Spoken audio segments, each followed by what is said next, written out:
कक्षा 12वीं भौतिक विज्ञान। मैं आर.एस. प्रसाद सर आज आप लोगों को साइक्लोट्रॉन पढ़ाने जा रहा हूँ। साइक्लोट्रॉन पढ़ने से पहले हम ये जानना चालू करते हैं कि साइक्लोट्रॉन वास्तव में होता क्या है।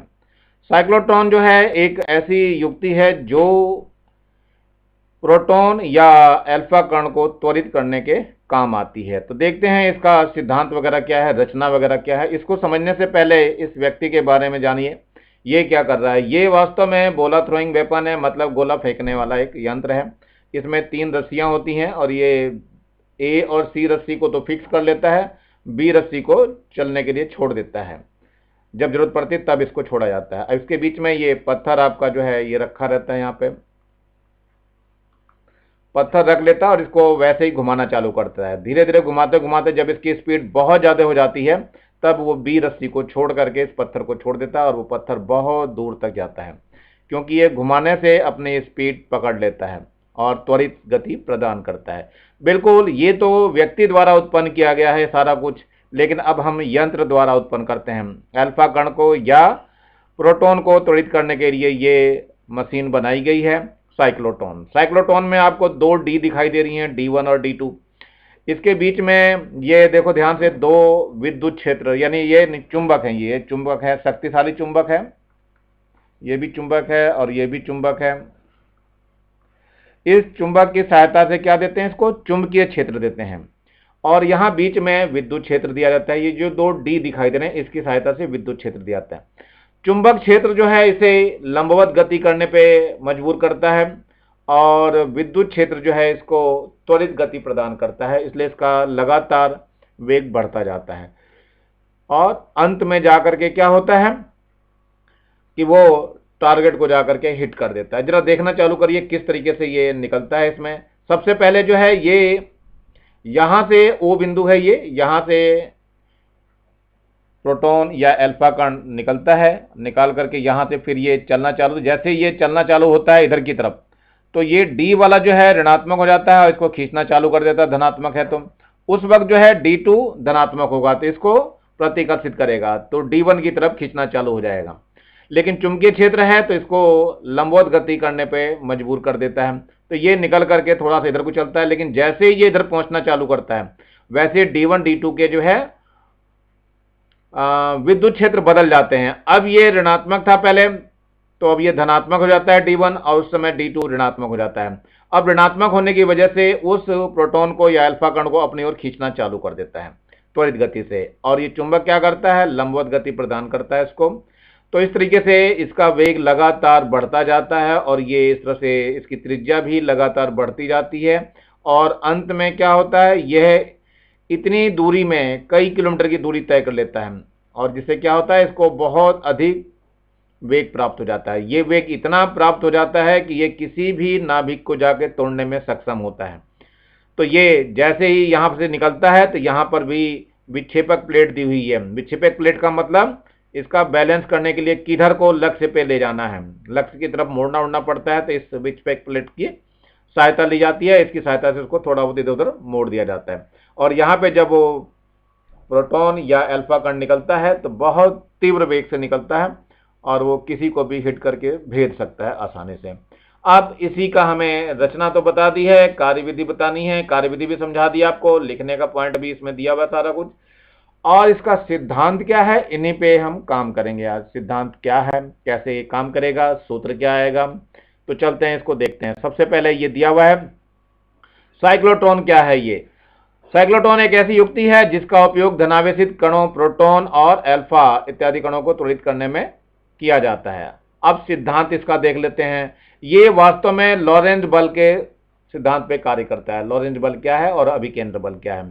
जैसे धनावेशित कण प्रोटॉन या फिर आपका अल्फा कण चुंबकीय क्षेत्र के लंबवत गति करता है तो उस पर एक लॉरेंज बल लगता है। लॉरेंज बल का सूत्र आप लोगों ने पढ़ा है, F बराबर होता है QV साइन थीटा, लेकिन यहाँ पे थीटा जो है वो लंबवत लग रहा है इसलिए थीटा 90 हो जाएगा और साइन 90 का मान क्या होता है, साइन 90 का मान जो है वो 1 होता है, तो यहाँ पर 1 रख दिया जाएगा तो F बराबर QV भी मिल जाएगा।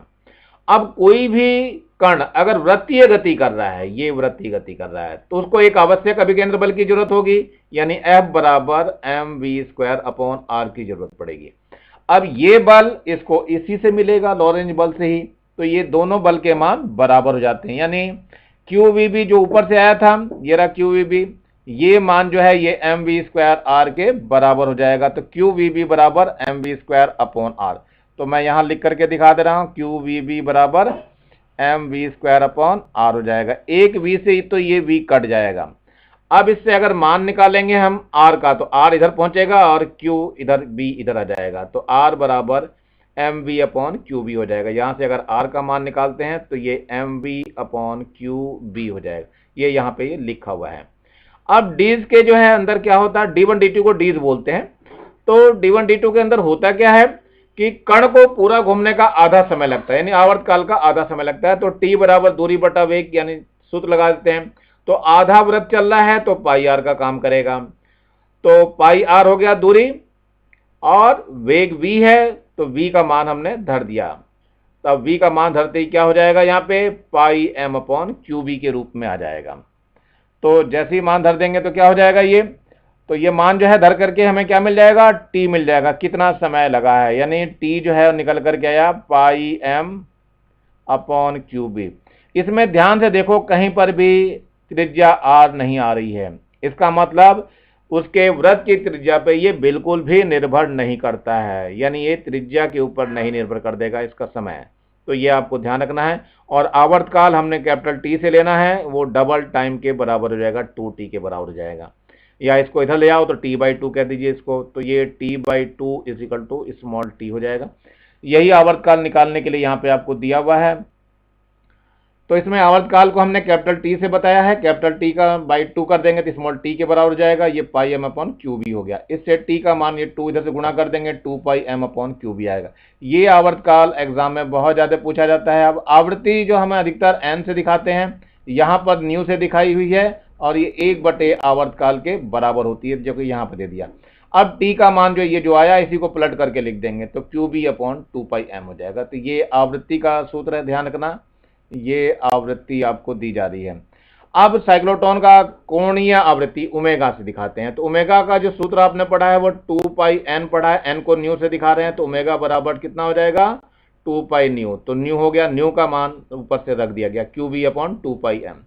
तो 2 पाई से 2 पाई हट जाएगा, देख लेते हैं कैसे। ये ओमेगा बराबर 2 पाई है, और न्यू का मान कितना था, ये था आपका qb अपॉन 2 पाई m। तो 2 पाई से 2 पाई कट गया, तो qb अपॉन m बच गया, ये रहा qb अपॉन m। तो ओमेगा का मान ये आ जाएगा। अब जो है कण को कितनी ऊर्जा प्राप्त हो रही है, ये भी निकालना बहुत जरूरी है। प्राप्त कण जो है वो कितनी ऊर्जा प्रदान करेगा या कितनी ऊर्जा अर्जित कर लेगा। तो E बराबर 1/2 mv², तो सूत्र पढ़ा ही है आपने, गतिज ऊर्जा का सूत्र है ये। तो गतिज ऊर्जा का सूत्र 1/2 mv² होता है। v का मान यहां से धर दिया गया, कहां है v का मान, जो हमने इधर निकाला था। v का मान रख देते हैं, यहां से v का मान जो निकल के आएगा, v का मान कितना आएगा निकल करके, यहां आ जाएगा qbr अपॉन m। तो यहां रख दिया qbr अपॉन m, ये रहा v का मान। ये v का मान हम पीछे से निकाल करके आ रहे हैं, तो v का मान qbr अपॉन m है, ये पूरा का पूरा मान यहाँ रख दीजिए, qbr अपॉन m। तो इसका वर्ग हो जाएगा, q का वर्ग हो जाएगा, b का वर्ग हो जाएगा, r का भी वर्ग हो जाएगा, और बटे में 2m का वर्ग आएगा, एक वर्ग इससे कट जाएगा, तो केवल m बचा रहेगा। यहां ध्यान देना है कि E जो है वो r² पे ही निर्भर कर रहा है, ये E का मान, यानी E समानुपाती r² है, यानी जितनी ज्यादा त्रिज्या होगी साइक्लोट्रॉन के अंदर उतनी ही ज्यादा ऊर्जा होगी, यानी साइक्लोट्रॉन जितना बड़ा होगा उतनी ही उसकी एनर्जी भी ज्यादा होगी। तो ये ध्यान रखना है कि E समानुपाती r² हुआ है, तो इसकी सहायता से ये सिद्ध होता है कि साइक्लोट्रॉन की त्रिज्या जितनी ज्यादा अधिक होगी उतनी ही ज्यादा उसके पास ऊर्जा होगी और वो ज्यादा अंदर तक भेज सकता है। अब थोड़ा सा इसका और लेते हैं, रचना के बारे में पूछा जाता है और कार्यविधि के बारे में पूछा जाता है, तो चित्र बना करके इसका रचना और कार्यविधि भी आपको देना पड़ेगा। तो जैसे ये दिया हुआ है, अपने चित्र का वर्णन यहाँ करा हुआ है, D1 D2 देखो दिखा रखा है यहाँ पे। D1 D2 दो धात्विक चैम्बर होते हैं जिन्हें डीज बोलते हैं, ये ध्यान रखना, इनको डीज कहा जाता है। और इन डीज को D1 D2 के बीच में एक गैपिंग दी जाती है। गैपिंग से क्या होता है, जिससे ये दूसरे विद्युत क्षेत्र में जा सके, और जैसे विद्युत क्षेत्र में जाता है यहाँ पर इसका विद्युत क्षेत्र भी बदल जाता है। यहाँ पे उच्च आवृत्ति का दोलित्र लगा होता है, इसका काम क्या होता है, D1 को एक बार प्लस कर देना, D2 को उस समय माइनस करेगा, लेकिन जब D2 माइनस का होगा तो D1 उस वक्त प्लस का होगा। तो यही चक्र चलता रहता है, इसलिए इसको हम दोलित्र कहते हैं और उच्च आवृत्ति दोलित्र कहते हैं। और N और S दो मैंने बताया पहले, ये प्रबल चुंबक हैं जो कि क्या करते हैं, इस कण को लंबवत गति प्रदान करते हैं। मैंने कार्यविधि आपको समझा दी, आपको जो को नहीं है इसे लिखने में कोई कंजूसी मत करिएगा, और मैंने पीछे आपको समझा दिया, पूरी की पूरी कार्यविधि समझाई है और उसका सिद्धांत भी आपको समझाई दिया है। अब आपको क्या करना है, साइक्लोट्रॉन की सीमाएं याद करनी। क्या है सीमाएं इसकी, तो देखते हैं। साइक्लोट्रॉन की सहायता से इलेक्ट्रॉन को त्वरित नहीं किया जा सकता, ये ध्यान रखना, इलेक्ट्रॉन त्वरित नहीं होगा, केवल धनावेशित कण ही इससे त्वरित होते हैं। इसका कारण एक दूसरा भी है, क्योंकि इलेक्ट्रॉन का जो द्रव्यमान है वो बहुत कम होता है, और बहुत कम होने की वजह से उसमें ऊर्जा देने से इसकी चाल अत्यधिक बढ़ जाएगी, फलस्वरूप उसकी आवृत्ति को दोलयमान विद्युत क्षेत्र की आवृत्ति के बराबर कर पाना संभव नहीं है। वो वैसे ही बहुत तेज चलता है, प्रकाश के वेग से तो वैसे ही चलता है वो। चलिए, दूसरा है, साइक्लोट्रॉन की सहायता से अनावेशित कणों जैसे न्यूट्रॉन आदि को त्वरित नहीं किया जा सकता है। इसकी सहायता से हम उदासीन कणों का त्वरण बिल्कुल भी नहीं कर सकते हैं, त्वरित नहीं कर सकते। साइक्लोट्रॉन में धनायन को एक निश्चित सीमा की चाल से अधिक त्वरित नहीं किया जा सकता, अर्थात ये है कि इसको एक निश्चित चाल ही दी जा सकती है, उससे ज्यादा नहीं दी जा सकती। जितनी साइक्लोट्रॉन की क्षमता होगी उसके आधार पर ही वो उसको वेग प्रदान कर पाएगा। इसी के साथ मैं ये टॉपिक समाप्त कर रहा हूँ। मेरा वीडियो अच्छा लगा हो तो सब्सक्राइब करें और शेयर करें ज़्यादा से ज़्यादा, जिससे ज़्यादा बच्चों का फायदा हो सके। धन्यवाद।